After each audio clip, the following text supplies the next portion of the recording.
So there are plenty of statistics showing that companies perform better with gender diversity, yet there's still only an average of 24% women in tech companies. And leadership positions are even lower again. I've been working in tech for over 20 years, and my passion is creating great places to work, which means increasing the diversity in our teams. These are some of the fantastic organisations that I work with in both the paid and unpaid capacity, with the aim of helping promote and attract women into tech. By the end of this talk, my hope is that you'll walk away with some practical tips on how to find more women for your teams and also how to ensure that you keep them. Today I'm going to talk through the three main areas that in my experience help attract and retain women in tech. It's about being clear on your strategy around culture, leadership, and also recruitment. And recruitment is the first piece in that puzzle. So back in the day, we used to advertise on newspapers. I'm old enough to remember advertising on newspapers, some of you may not be. And then it was job boards like Seek and Career One and Monster. And now it's a lot more complex. But that also means that there's so many more options as well, which is fantastic. There's targeted job boards like Work 180, and we've got a couple of people presenting at the conference from Work 180, so I'd highly recommend to check out those talks if you haven't already. And Work 180 created some criteria that companies had to meet in order to be able to advertise on their job platform. So the job platform is specifically targeted at jobs for women, and they've done an amazing job of really not just encouraging companies, but creating a momentum where companies have increased their diversity policies and their benefits so that they can advertise and be part of this job platform, which is really cool. So I would definitely recommend using a job board like that to advertise, but there's others as well. Groups is another place that you should be advertising your jobs if you're looking to attract women. So LinkedIn groups, Facebook groups. I'm more of a LinkedIn fan than a Facebook fan for this myself, but you know, with the younger generations, all of these new platforms are coming all the time, so you've got to keep looking at them. But there's groups such as Women in Technology, Node Girls, Women Who Code, Web Girls, Coder Dojo, Rouse Girls. There's all sorts of different groups that are specifically for women in tech. And so join these groups, and then you can use these groups to be able to advertise your jobs for your organisation as well. And then you're reaching that specific market. Also, each of the tech areas have their own groups as well. So you can broaden that to, you know, the .NET groups and the Agile groups and all of the other groups as well. Join the groups and specifically promote your jobs on there. Social media, you know, sharing your careers page and your website with your jobs, sharing your links to your LinkedIn life page, your careers page as well, through LinkedIn, Twitter, Facebook, Instagram, all of those types of feeds. And LinkedIn careers page, which we're going to go into more detail later on, you know, you can get a careers page for your LinkedIn page, which is about 10 to 12K a year, so it's not cheap, but at the same time, there's a massive, massive market on LinkedIn for job seekers. So I'd highly recommend that. And you can also do push advertising using LinkedIn as well. So you can advertise, you know, on people's, you've probably seen it on your profiles where it says, picture yourself working at blah, blah, blah. So that's push advertising that LinkedIn lets you do as well. Your company website, so making sure you've got a dedicated careers page with the jobs and links to your jobs on there. And once again, we'll go into that in a bit more detail later on. And then in terms of advertising, it's getting involved. So where are these people that you're trying to attract going to be? Attending events, attending community groups and meetups, conferences, you know, get your recruiters to attend if you've got a recruitment team, and put the word out with your employees and encourage your employees to attend as well and tell them what you're looking for. Referral programs, big fan of referral programs. Over 50% of the hires that we make at Redify are through internal referrals. So it's a massive competitive advantage if you can increase that referral program internally. And ideally the aim should be to get this up to about 75% referrals. And on LinkedIn you can be quite targeted in headhunting as well. So, you know, some companies do or don't do that. A lot of companies do. You can't filter by gender, but you can certainly, you know, filter by a lot of different things, and it's pretty obvious when you're looking through names on LinkedIn a lot of the time. So you can actually target and send messages to the people you're wanting to employ. There's some interesting studies around the reasons that women versus men apply and don't apply for jobs. This is an interesting one here, and men are slightly higher in the that they don't want to waste their time category, and women are following guidelines or afraid to fail. So thinking about that when you're creating your job ads is really important. Basically, what I would say is every time you put a job criteria on your advert, you're creating objections and potentially stopping people from applying. So why are we putting job criteria on our adverts? People know what they do, right? If you're a .NET developer, you know what a .NET developer does. You know what criteria you need to have, right? So as an organisation, why are we even bothering with criteria? Use a job ad as an opportunity to sell your company, to sell your benefits, and to talk about what you can offer all of these people that are, there's billions of companies trying to hire them. So personally, I would say don't even bother with criteria. If you really want to put someone, then use desirable as opposed to you must have, and we'll do some examples in a minute. Ensuring that you use gender-neutral wording is something that is easily overlooked, but it's a really simple thing to do. There's tools like Textio and a whole heap of others that you can basically run over your ad after you've written it, and it will give you a diversity score, and it will tell you how masculine versus feminine your advert is. So that's a really simple tool that anyone can use to help refine the way that you're writing your adverts. Things like high profile, rock star, superstar, versus team-focused, friendly, add value. There's all these little words that have a slight slant towards being masculine or feminine. And diversity disclaimers, it used to be just like the government used to have this, we're an EEO employer or blah, blah, blah. Put a little diversity disclaimer on the bottom of your advert as well, just to make it really, really clear what you stand for. And if you're having issues with bias during the shortlisting process, think about doing blind screenings, so taking names off of resumes. And the other thing is potentially putting a shortlist target or quota from a shortlist perspective. So personally, I don't agree on quotas from a hiring perspective, which, controversial, whatever, but from a shortlist perspective, I think quotas actually aren't a bad idea, just to make sure you're getting the funnel and the pool. So benefits. Advertise all of your benefits. That's what your job advert should be for. Things that you think are obvious is still worth calling out because they might not be to a candidate. Maybe a candidate's worked at some really crappy places and they haven't had things that we take for granted, certainly in tech. I think we're pretty lucky with some of the benefits that we get. I had a client who recently we were talking to them and they asked me to review their job advert and give them some feedback. And there were things like they let their employees take paid volunteering days and get involved in some community stuff. There was nothing about that on their advert because they were like, well, doesn't everybody do that? Like, no, they don't. So every single little thing that you do, call it out. And really highlight specific benefits for women. So things like your paid maternity leave, flexible working hours, working from home options, part-time, full-time, paid super if, while on maternity leave. Do you have any leadership programs or mentoring programs that are targeted and specifically designed for women? Be really specific and clear about anything that is potentially something that can be called out for women.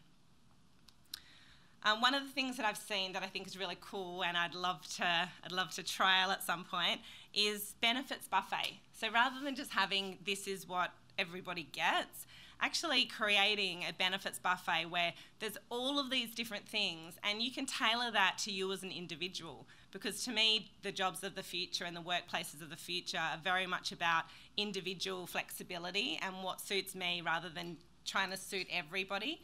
So having a buffet where, there's a value attached to certain things, but as an employee, you've got the power of going, well, I'll have that one, and that one, thank you very much.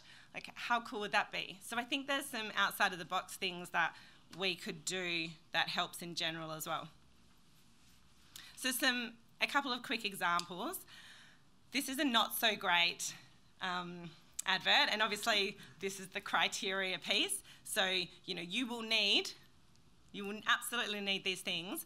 And then they've gone really, really broad and subjective in how they've worded it. So deep domain experience. What does that mean, deep domain experience? Extensive knowledge. What's extensive knowledge? You know, I'm assuming that you probably know you're coming into a talk about attraction and retention strategies for women in tech, so there might be a little bit of generalizing here and stereotyping, but you know, I'm a guy and I'm like, oh my God, I have 3 years of experience, I have extensive knowledge and I know everything about this particular framework. I'm definitely applying. And a woman comes along and she's like, oh, extensive knowledge. Oh, I've got 8 years, but I feel like extensive knowledge is probably like 15. It's probably really, really senior, and I've only got 8, so I don't think I'm going to apply. Like, boom, you've just lost someone for no reason when you didn't have to lose them. So think really carefully about criteria, criteria, criteria. This is one that I love. So this company has started their advert with an opening specifically calling out inclusive, diverse workplace, calling out that they're committed to increasing women in leadership roles and women in their organisation. So they've absolutely opened with something. As a woman, I've read that and gone, oh my God, I definitely want to keep reading. Because we all know people skim read over adverts, right? So you've got to catch their attention really quickly. So if you're targeting women, you know, open with something that is directed at them. And then they've gone, instead of criteria, you can contribute to. So you can contribute to, you can still cover some of the same things, but it's a completely different slant and it gives you a completely different perspective of what that means. It's like, oh, that's interesting, I could help with that and I could contribute to that. Totally different. And then they finish their advert with, our benefits include, and follow it up with all of the things, all of the reasons that you should work for them as an employer. So for me, that type of format to an advert is absolutely bang on, regardless of who you're targeting, but it absolutely is going to be beneficial for attracting more women.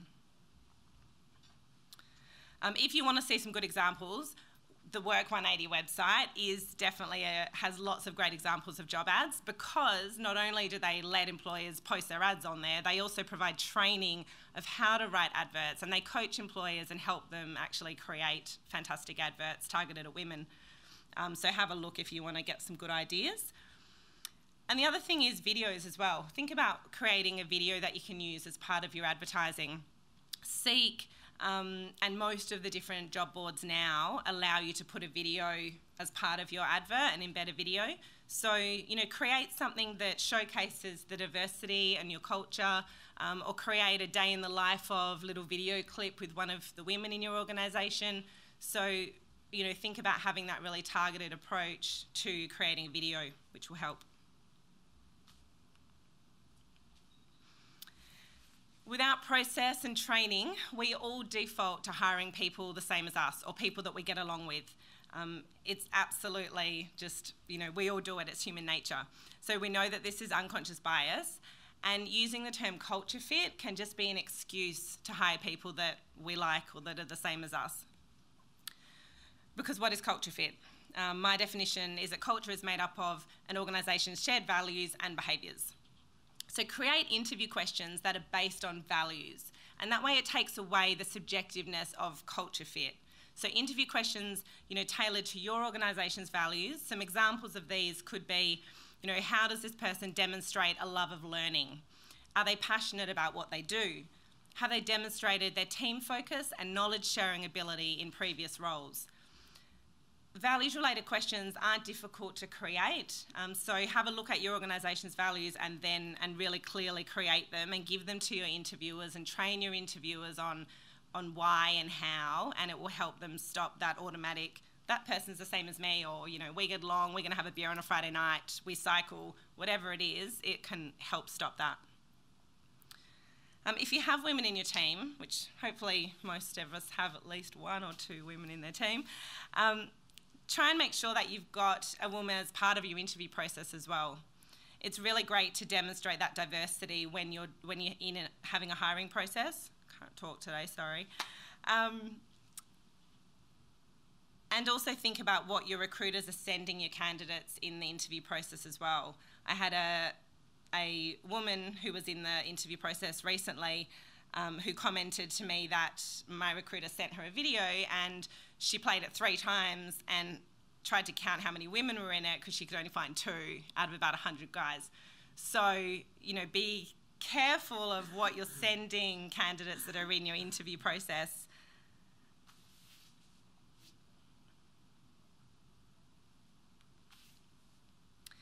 We're going to talk a bit more about salary reviews further on, but from a recruitment perspective, it's really important that you look at what your offer process is like. You know, it's that first part of developing trust and a relationship with the potential employee. It's a really big part of getting the person across the line because they're likely going to get counter-offered or also could be looking at multiple job offers. And, you know, there's stats are that women often won't negotiate or don't want to negotiate and expect and hope to be offered what they're worth when they're getting a job offer. If you lowball them, you may not get a chance because they'll likely just say no and they won't bother going through that negotiation process and they'll just take the other offer or take their counter offer. But if you lowball them and they join your organisation, you're in just as much trouble because as soon as they find out that they've been lowballed, you've lost that trust and it's gone and it's very hard to get back. I had a really interesting example recently where I had 2 candidates come through from the same organisation through the interview process, and they were both assessed at a certain level on our career pathway. And we offered the woman first, and she accepted straight away. And then we offered the guy, and he came back and said he wanted a more senior title. And I went and I spoke to the interviewers that had assessed them and kind of, you know, asked where did they sit on the career pathway and, you know, what was their capability. And the feedback was, oh, they were kind of borderline in between these 2 roles.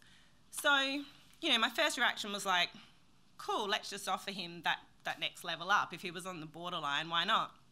But then I thought about it and I was like, well, like, A, what's the fairness and thoroughness of our assessment process if we're happy just to change it if somebody asks? And B, what's the fairness of the woman who wasn't going to get that benefit just because she didn't ask? And I was talking to one of my male colleagues about it, and he said, well, if you don't ask, you don't get. And, you know, I think initially that's the way that we all think. And I'm the first one to read books like Sheryl Sandberg's Lean In and be like, yeah, as women, you know, we need to step up and we need to ask and we need to do more. But actually, no, as employers and leaders, it's our job to create a culture where people don't get penalised for not jumping up and down saying, what about me, what about me? It's our job to create a culture where that's not necessary and where, you know, we do have fairness and we have a structure in place so that we're creating this culture. And that's the only way that we're not going to end up with more tall white men named Peter as our CEOs. So employer branding is really important, and build your brand on being an inclusive company with a focus on diversity. Make that one of the core criteria of your employer brand. Your website and your careers page is the best place to do this, in my experience. And, you know, some of the biggest kind of tip that I want to share is to use real pictures. Don't use stock pictures on your careers page, and where possible on your website. I know websites are a little trickier because it's, you know, marketing and sales, but on your careers page, that's something that, you know, that you can own. So use pictures that show the diversity in your organisation and show your culture. Use employee stories and testimonials to really highlight as well your culture, and, you know, use women as some of your testimonials. If you've got women in leadership positions, use those women as role models and promote them on your careers page and on your LinkedIn careers page. And as I mentioned before, the LinkedIn careers page I think is highly worth investing in. There's currently over 2.5 million tech jobs worldwide on LinkedIn being advertised right now. And just in Australia alone, there's over 20,000. So it's an absolutely massive, massive market for job seekers. If anyone's got their phones out and they want to have a look at LinkedIn, the Redify page it's a pretty decent example. You know, you can go better, but I think it's a pretty decent example of what your LinkedIn careers page could look like. So when you go to a company page, so if you go to Redify company page, on the right-hand side, there's a Life tab, and that Life tab is the careers page, and that's where any jobs that you advertise get put onto straight away.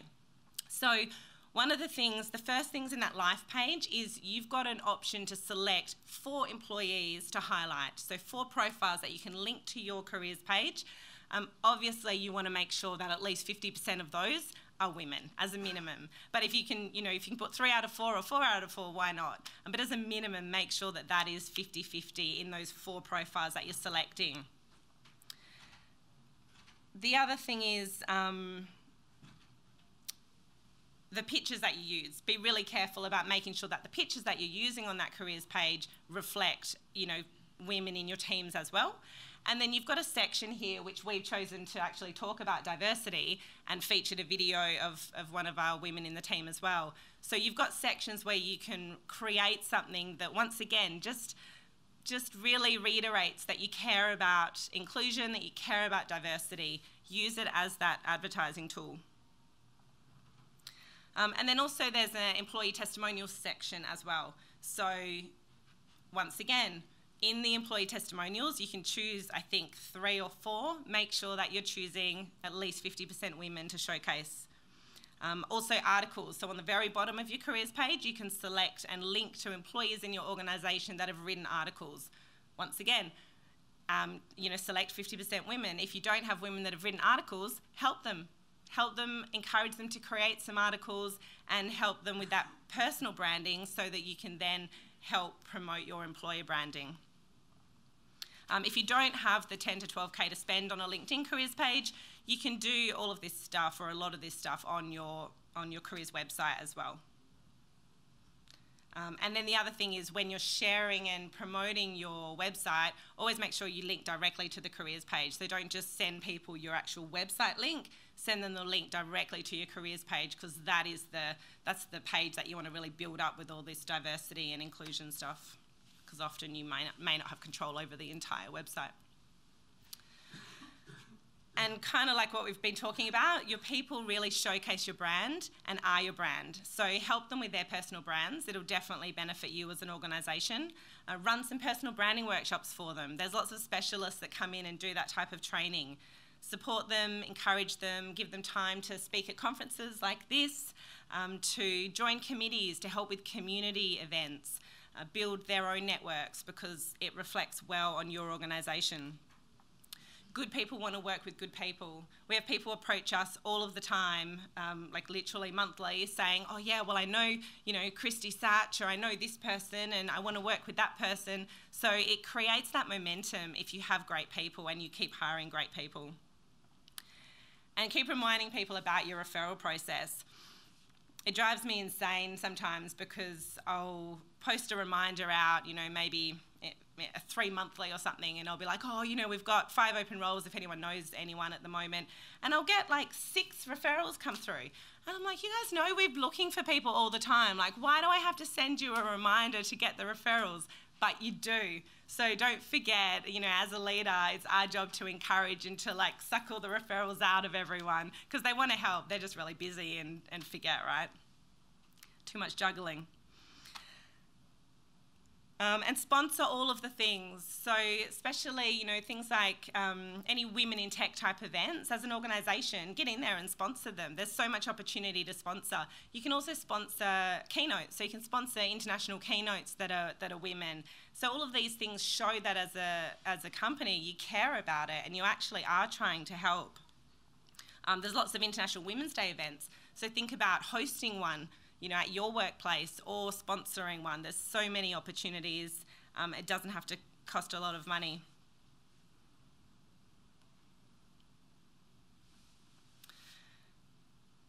So I'm not sure how many of you would have used LinkedIn to send emails to people before, but it's something that recruiters use a lot to headhunt and approach people. At my previous company, after we won our Best Place to Work award, we added that to our LinkedIn email message and our acceptance rate increased by over 25%. The average acceptance rate's about 16%, it's really quite low. So we already had an acceptance rate of about 20, so it was a little bit better, but then it went up by another 25%. So having an award tied to your brand really does help give some credibility to your brand as an employer of choice and as an inclusive, good culture. So I would definitely, investigate or have a think about what awards are out there from a culture perspective that you could have tied to your brand. The key criteria in most of these awards is around things like flexibility and values, so it aligns really well to attracting women to your team. And also when you're trying to recruit interstate and overseas people, a lot of the time they have no idea what your brand is unless you're a Microsoft or an Amazon or whatever. They don't know who you are, so having an award tied will give you that level of credibility for attracting people from overseas. And also accreditations with the Workplace Gender Equality Agency, so the WGEA. If you don't have one of those for your organisation, it doesn't cost anything. Any questions about any of that stuff, then feel free to come and chat to me afterwards as well, and we'll do a Q&A as well at the end.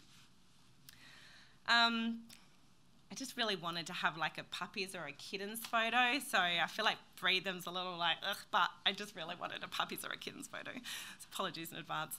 But something I'm super passionate about, with only about 20% of women coming out of uni, we've got to work on increasing the funnel and getting more girls excited and interested in moving into tech, or getting women who have left the workforce back into the tech workforce.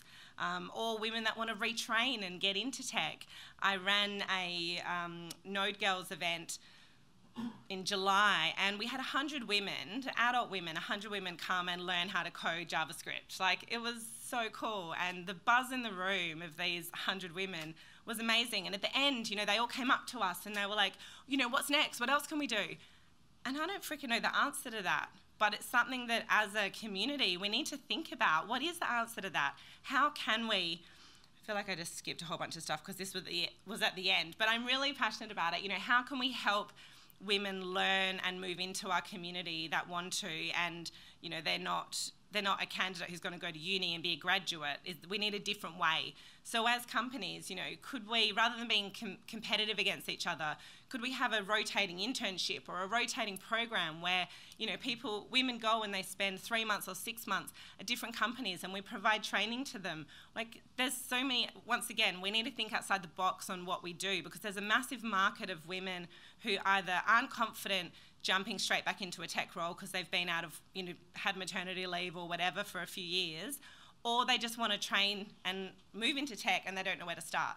So once again, it's a bigger problem, but if we work together, we can help. And if we try and do it on our own, it's taking a really long time to help increase this. There's also heaps of cool initiatives you can get involved with as well. So these are things you can do on your own or with your organisation. So things targeting primary school, high school, and university, promoting tech careers, but also teaching how to code as well. And also hackathons and competitions specifically for girls. So, you know, this one here, the Tech Girls movement, Tech Girls are superheroes. You know, Janine runs an amazing program where she, all over Australia, you know, girls at primary school and high school level create an app, and it's part of a competition, and the winners go to San Fran and they pair them up with mentors. And I'm not a mentor, but I'm a judge for the program, and getting to see these apps that these 8 to 14-year-olds are creating is just ridiculous. Like, it's amazing, and it's instilling that passion in them from a young age. That's what's going to help get more women into our tech community. So, and people that some of the companies I talked about before, Coder Dojo, Women Who Code, Web Girls, Node Girls, Dual Bots, all of those types of programs you can get involved with. Ask your employees to get involved, give them some community time to get involved. Let's just get involved. Another thing that I think we could do, and is something that we do at Ratify, is if you're running internal workshops, have a think about what type of workshops you could actually make open to the public. So, you know, why not? Like, if you're running it for your internal company anyway and you've got capacity to fit another 10 or 15 people, do you have a network that you can reach out to that is one of these groups, you know, where there's lots of women wanting to do it, and you can invite them to come and join you? Like, why not? What's the downside there? So I think, you know, how can we be more inclusive around involving other people into our internal organisations?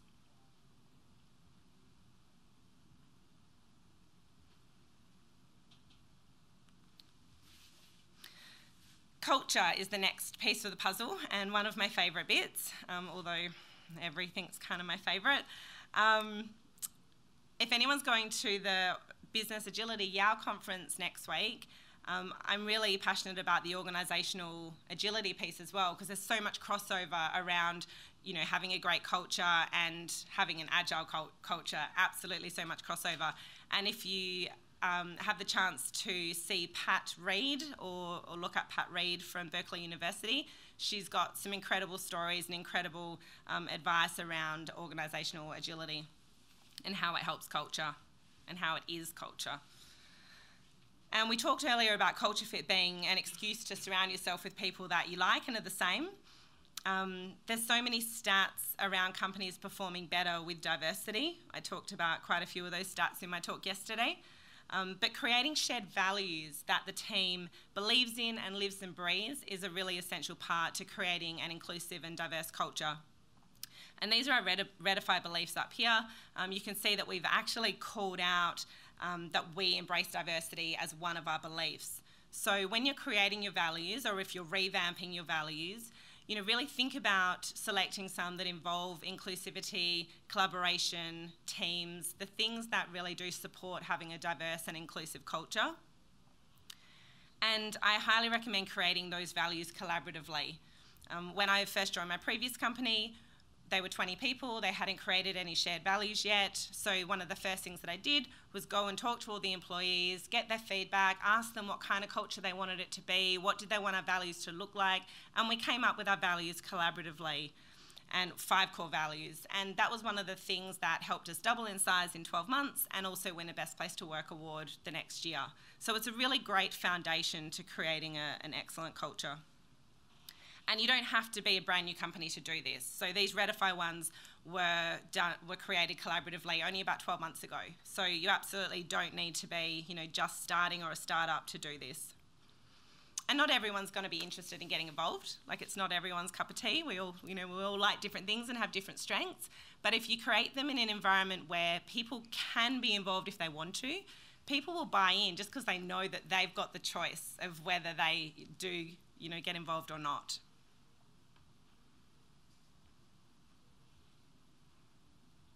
And then once you've got the shared values, you need to really ensure that you're rewarding the behaviours that relate to them. So one of the programs that I created after we created these values was a Living the Values monthly award. So people would email me, because, you know, it was a bit old school. Not anymore, Kieran. This was a long time ago. We try not to email at Redify where possible. So people would email me, you know, I'm nominating such and such for living this value. So they would tie it to a specific value because this is what they did. So really kind of creating the behaviour and the value and cementing them together to keep reinforcing that behaviour, and then providing a monthly award. It doesn't have to cost a lot of money. It's just about recognising that people are living those values. Then we got a little higher tech and we implemented a recognition platform. At Redify, we use this one here called Shout Out, and this is about creating an environment that encourages gratitude and encourages people to thank each other. There's a lot of research around mental wellness and that cultures of gratitude can really help with mental wellness, and it's such a big area. It's not, I would say, at the moment, but it's not at the moment. It's been a big area, an important area for a long time. I know, you know, I don't know anyone that hasn't either been through depression or knows someone going through depression, or when you look at anxiety and stress, I don't think I know anyone that hasn't experienced anxiety or stress or doesn't currently. So as employers, you know, creating these inclusive environments and cultures of gratitude is a really important part of our job to make sure that our people are well and healthy. And this can be tied into your awards program as well. So at Redify, we have a Discover Master Influence, a DMI award that's monthly. So people can, you know, thank each other and they can tick a box on the system, and then every month the people team can choose who's selected for those awards. And as a HR manager or a senior manager, it's a great return on investment because in terms of winning a Best Place to Work award, these type of things go a long way towards it. And as a previous HR manager in another life, I've got loads of examples of women who don't negotiate on salary when you hire them, and also don't negotiate on salary at salary review time, or don't ask for a review at all. So it's our job as an employer who wants to retain women that we ensure that there's a fair and transparent process for salary reviews and make sure that everyone gets the opportunity to have a conversation and make it easy. Give them information around salary bands, give them as much information as you can on the market, and ensure that you're really fairly assessing any gender pay gaps across the organisation and compensating your women. I've seen lots and lots of women who just leave rather than ask. So they'll get offered 20K from somewhere else and you won't get the opportunity to talk them around. They'll just take the other job because they don't feel like they've been valued. So a lot of the time you don't get that second chance. You need to jump on it and be proactive. It's exactly the same thing with promotions. I know quite a few women who have just taken a senior role somewhere else because it's been offered them, and at their current company they felt like they had to jump up and down to get it. And women a lot of the time don't want to do that. They want the managers to approach them and say, you know what, I can see that you're doing a great job. Shall we talk about how you get to the next level? Or shall we talk about what's next for you? You know, what are your goals? As employers, we need to drive these conversations, or at least put a structure in place so that these conversations can happen, and that, you know, women, or I said in my talk yesterday, a lot of more introverted people that I've worked with before have the same thing. They don't want to be saying, what about me, what about me? So we need to make it easy for people. Excuse me. And one of the ways that we can help this is having really transparent and objective career pathways and capability frameworks. So I'm a big fan of the SOFIA framework, SFIA, SOFIA. It's a great framework that has levels between 1 and 8, and you can clearly see where you are and you can assess where you want to get to, and it helps you put that in place. Performance reviews are another thing, you know, that need modernising in most companies. If you've got an annual performance review process and it's not adding any value, if the manager doesn't see value in it, if the employee doesn't see value in it, why do we have it still? Get rid of it or modernise it and change it.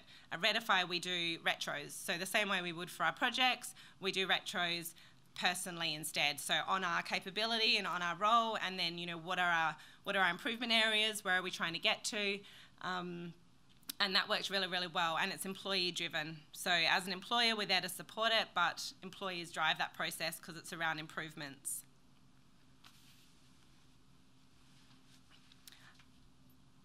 Making sure that we're genuine about accepting and embracing differences.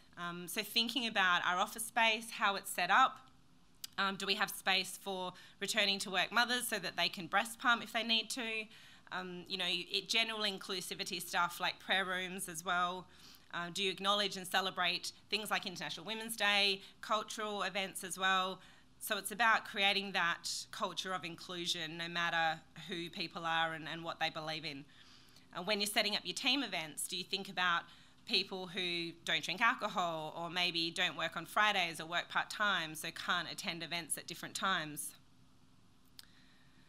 Be curious and open-minded. I hadn't worked with any transgender people before, and I met a lovely woman named V. Pendergrast, CEO of Stir-Fry Studios last year, and I asked if I could ask her some questions because I got some feedback at one of my talks a couple of years ago around using gender terminology, so female versus woman, and that female was like a biological term, so it's not something that it was not ideal to use, which was, I had no idea. It was really interesting. And she was fantastic. She was super helpful. She gave me all these little tips and all this information. So if you're genuine and authentic about wanting to learn and wanting to be inclusive, people don't mind talking to you about stuff that, you know, might seem or feel a little awkward, as long as you're actually authentic about it. And a big part of enabling an inclusive environment is calling people out on bias. A lot of people don't even know the biases that they have, so making sure that you're, you know, having a chat with someone. And we had an interesting conversation about this last night, Adam, didn't we? Around, you know, that we use the term guys a lot, and, you know, it's one of those non-inclusive terms, but it's so norm. It's really difficult to change, and we had a lot of back and forthing around how you call it out and if you call it out and when you call it out, and it can be tricky, right? But it is important, and it's really important to lead by example as well. Leadership is, kind of important. We all know that people don't leave companies, they leave managers. So, you manage things, not people. It's really hard to increase the number of women in your organisation without having some role models in your organisation first. So you just need at least one, and then you get them to help you in being a role model for your organisation and getting the word out there and promoting your company to attract more women. And like I said before, engaging them in being part of the interview process.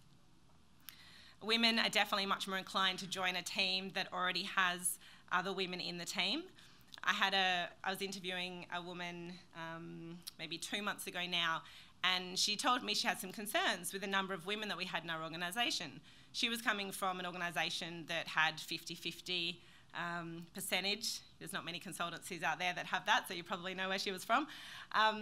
But she was like, I've got concerns because you only have, whatever we had at the time, I think 3 women in the team in Perth, which is a fair call. So she wanted to know what we were doing to increase our diversity. And it was a great question, but I was also really happy because I was able to tell her, because we actually were doing a lot of things. So firstly, I was able to tell her that we'd grown the team from 1 person, 1 woman in August last year to 7 as of the following month, because we had a bunch of new starters that were women. So, 1 to 7 in that period of time. And I was able to tell her about the initiatives that we were doing at Ratify around inclusivity and around diversity and around sponsorship and, hosting all of these community events. And it did the trick and she accepted, so now we have 8. But it's really important that you know the answers to those questions and that you are actually doing something about it if you don't already have a good team of women and you're trying to attract more women, because they will ask you. And leadership team as well. So making sure that you've got diversity and you've got women in your leadership team is really important. But really just encouraging all of your women to be role models and to help inspire others. So give them time and get them involved in mentoring programs, helping with grad programs, going out to schools and encouraging the younger generations. Like I said, there's heaps and heaps of programs that do it. If you don't know what they are, then I'm happy to send through lots and lots of names and contacts and information of programs that are fantastic all across the country. And we talked about unconscious bias already, but lots of people aren't aware. So making sure that you're providing unconscious bias training for everyone in your organisation is really important. There's plenty of providers that run these sessions face-to-face, online. There's even some cool VR training if you want something a little more exciting and different. But educating your teams on the benefits of diversity. So why is it important? Why is it good to have different views, backgrounds, ideas, and personalities in your team? What are the stats on companies' performance with and without diversity? So educate your teams on the why behind it, not just, we need to be more diverse. Help them understand. Being aware when you're scheduling meetings, we talked about events, but also meetings. If people work part-time or aren't there because of school pickup or drop-off, which is, quite common, being aware of not scheduling meetings at those particular times so that it is inclusive. Being aware of not asking the woman in the room to get the coffee or take the minutes. I can't tell you the amount of times that I've been asked to take the minutes. They don't ask me that more than once. But just being aware of those sorts of things is really important. And if you're respectful about how you call it out or how you say no, then everyone appreciates it because then they realise, what's just happened and what they've done. I was at a Women in Tech event a few months back, and there was about 70 women and there was 3 men. And we were walking into a room so we'd been out having some nibblies and drinks, and we were walking into a room like this where everybody sat down for the presentation. And one of the men kind of looked around and was like, is there a special spot for the men? And you could tell that he felt, pretty uncomfortable. And Pia Tenshinov, our chair, who's amazing, got up the front to start the session, and she said, firstly, I really want to say thanks to the men that have come tonight. It's, it's really fantastic, and we really want you to come to these events. They're inclusive events. And she said, I just want you to sit and reflect for a minute in that feeling that you feel right now of how, nervous and uncomfortable it is to be the minority, to be the 3 or the 1 out of the 20 or out of the 30 or the 70, and just feel that feeling. And then I want you to just realise that that's what most of us women in tech feel like every single day, because we're the 1 out of the 20 or the 30. And it was just like such a wow moment, because until people experience that, it's hard to have the empathy of what it feels like to be in that minority. And yeah, it was incredible. So I guess, I don't know how you let people experience that, but if you can find ways where people can understand and feel empathy for how it feels, then I think it makes the inclusion conversation and diversity conversation a lot easier.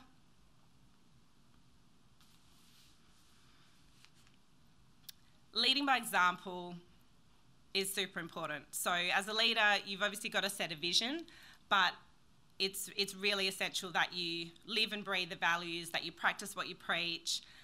So proactively encourage women to take risks. I really love the college talk that's been all over Facebook recently with Abby Wambach around, you don't have to be Red Riding Hood, you can be the wolf. So really encourage women to take those chances, and that it's okay. Be aware of different communication styles. So if you're running a meeting and you realise that someone hasn't had the chance to have a say, then ask them, and sure, sometimes it will be a woman, sometimes it might be someone who's more introverted, but take the opportunity as a leader to really control those meetings, and make sure that people all get an equal opportunity to share their voice and to share their opinion, because just because they haven't said anything doesn't mean they don't have one. So allow them to share their opinion. Being really aware that all of your team members get equal face time with you as a leader is something that can be really tricky, but it's also really important. So if you have if Friday night drinks is your thing, or Friday Arvo drinks with your team is your thing, but you've got a woman in your team who leaves early on a Friday and can't come, you're going to naturally build up a stronger rapport and relationship with those team members that are able to come and attend all of those drinks with you. So as a leader, you need to create opportunities so that everyone gets the same face time and everyone gets that opportunity to develop that relationship with you and create that fairness. And you have to think really consciously about that and make that a really conscious decision. As a woman, we need to be really aware that sometimes we judge other women harsher and have higher expectations on other women, the same way that we do on ourselves. I've had bosses that are women that have done this to me before, and I've caught myself doing this as well. So we need to be really careful as women that we don't, do that, and that we treat everybody the same as well, with the equal level of fairness. Leading by example in regards to work flexibility.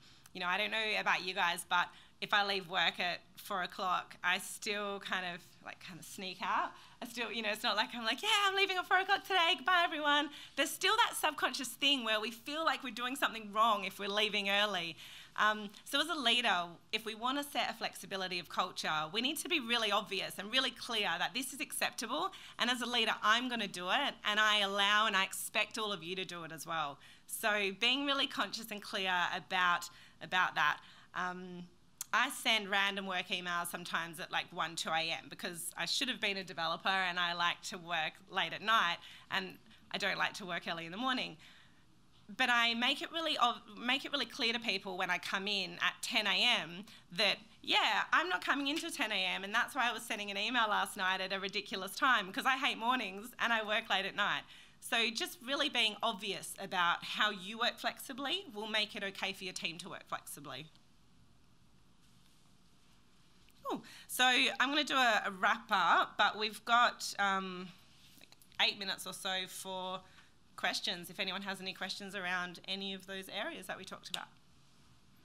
Yes? Yeah. Yeah, so the software team that I'm on has problems too harsh work, but we've got certainly a gender diversity imbalance, I would say, 2 girls and 18 guys. I feel like one of the problems on the recruitment side is we're not big enough to have, we don't have a career page, we just go out to recruiters, and it's just whatever recruiter we go to at the time, and they're often giving us 19 guys for every girl. Do you have any recommendations in the Sydney area? Is there anything we can do on the recruiting side? Are there particular recruiters that are better at this? Did everyone hear that? I don't need to repeat it. It's a pretty small room, isn't it? Is that good? Yep. So how big is your company? Well, it's a global company, but in the Sydney office, there's probably 60 people, and of that, 10 are developers. Okay, but they don't have an internal recruitment team at all. Wow. So dealing with recruiters, can be challenging. And I can say that because I've been a recruiter back in the day. You can ask recruiters to send that you want women candidates. You can absolutely say, I want you to send me women candidates, and I'm only interested in looking at them. And you'd be surprised how many more they'll find you if you tell them you're only interested in seeing women candidates. All of a sudden, they'll find you quite a few. Yeah. So you can be quite direct with them. There's nothing wrong with doing that. But I would target events. So I would look at what kind of events, are the two women in your team getting involved with any women in tech events? And I do have some connections I can give you for the Sydney area around those types of things. Yeah. But I would be encouraging the two women and also some of your men as well to attend some of the women in tech type events and get involved. Maybe see if you can sponsor something or host something at your office. Events and networking is always a much better place to find candidates. But I'd also hit your recruiters up and make them find you some women. Okay. Anyone else? Quiet in the question department. Cool. Well, like I said, feel free to hit me up later for anything at all that you want to know. Happy to connect as much as I can.